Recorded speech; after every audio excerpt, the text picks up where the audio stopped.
महाराज जी, आपने अभी वीवीआईपी का जिक्र किया, तो इसमें एक सवाल और खड़ा हो जाता है, क्योंकि अभी योगी सरकार का ये दावा रहा कि हमने पूरी व्यवस्था की और बहुत ही ढंग से व्यवस्था की, करोड़ों श्रद्धालु यहाँ पर आए, लेकिन इस बीच ये भगदड़ भी हुई है। मैं इस पर आपका मैं क्षमा चाहता हूँ, माननीय योगी जी का सम्मान करता हूँ। मैं सनातनी हूँ, कट्टर सनातनी हूँ, सनातनी ही रहूंगा जब तक मैं कोई बंधुआ मजदूर नहीं हूँ किसी का, कि मैं व्यक्ति विशेष के लिए प्रेम करता हूँ। लेकिन माननीय योगी जी ने सही अधिकारियों का चयन नहीं किया। 19 में वही दुर्दशा हुई, रेलवे स्टेशन पे भगदड़ हुआ, ठाकुर जी ने कृपा किया, लोगों की जान बच गई। एक जगह हो भगदड़ तो ठीक है, बार बार भगदड़ होने का कारण क्या? जो लोग 5 किलोमीटर 10 किलोमीटर 20 किलोमीटर पैदल चले हैं, वो आकर के संगम पहुंच करके फिर उनको 21 नंबर से फिर वही संगम आना है। तो भैया, ये अपराध किया है अधिकारियों ने, और उसका अधिकारियों के ही अपराध का फल है कि हमारे जनमानस को भुगतना पड़ा।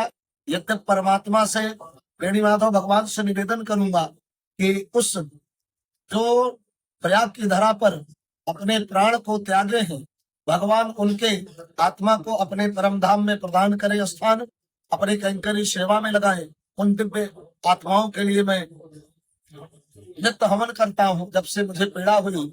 लेकिन प्रयाग में असेंबली चलाना, प्रयाग में बैठक करना, प्रयाग में सारे विधायकों को बुला करके यहाँ पर गोष्ठी कराना, ये शोभा के अनुकूल नहीं है, सनातन धर्म के अनुकूल नहीं है। सनातन धर्म उसको कहते हैं जो शांत भाव से आए, आश्रमों में रुके, आश्रमः इति आश्रमः, जहाँ पहुंचने से लोगों का दुख दूर हो। अब यहाँ आकर के खुद एक नए बुनिया में अगर कोई फंस जाए तो शोभनीय है।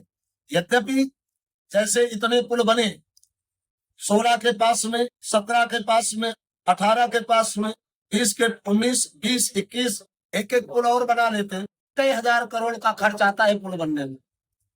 आप 5-5 या 3-3, 2-2 सेक्टरों को बांट देते हैं कि इस सेक्टर में प्रवेश केवल इसी पुल से होगा। पास में लिखा है सेक्टर नंबर डालो। पूरे मेले में कहाँ कौन जाने पर कोई अवरोध नहीं है। लोगों को एंट्री करने के लिए एक मार्ग बनाना चाहिए।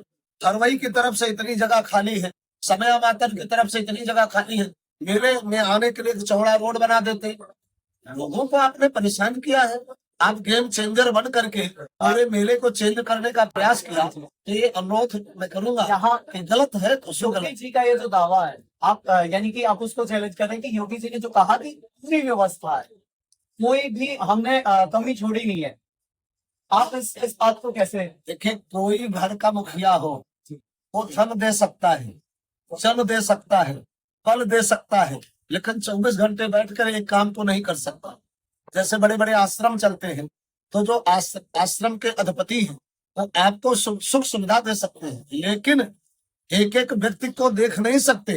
कौन भोजन प्रसादी बनाया, कौन मठ मंदिर में आरती पूजा किया, झाड़ू लगाने वाला लगाया कि नहीं लगाया, तो ये काम मैनेजर का है। मैनेजिंग करने वाला ठीक नहीं था, जिस कारण से इसका परिणाम गलत हुआ।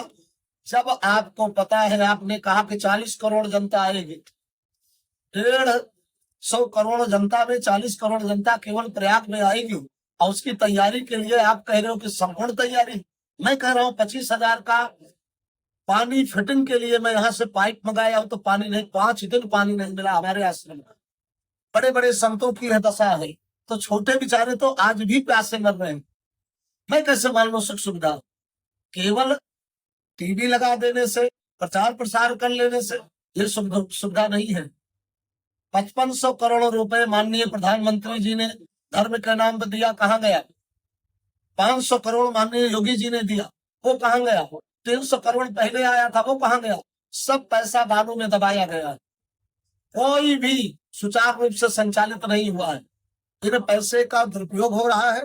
और मैं तो माननीय योगी जी से अनुरोध करूंगा कि जितने भी संस्थाएं हैं, चाहे अधिकारी हो, चाहे बार काउंसलिंग हो, चाहे नेता हो, अरे भाई, आप नेता को अगर आपने यहाँ पर टेंट लगाने की अनुमति दिया, तो साधु संतों को हटा दो ना। ये मेला साधुओं का है, वीआईपीओं का नहीं है कि विधायक की गाड़ी आ रही है, साधुओं की गाड़ी नहीं जाएगी। क्यों ऐसा हुआ?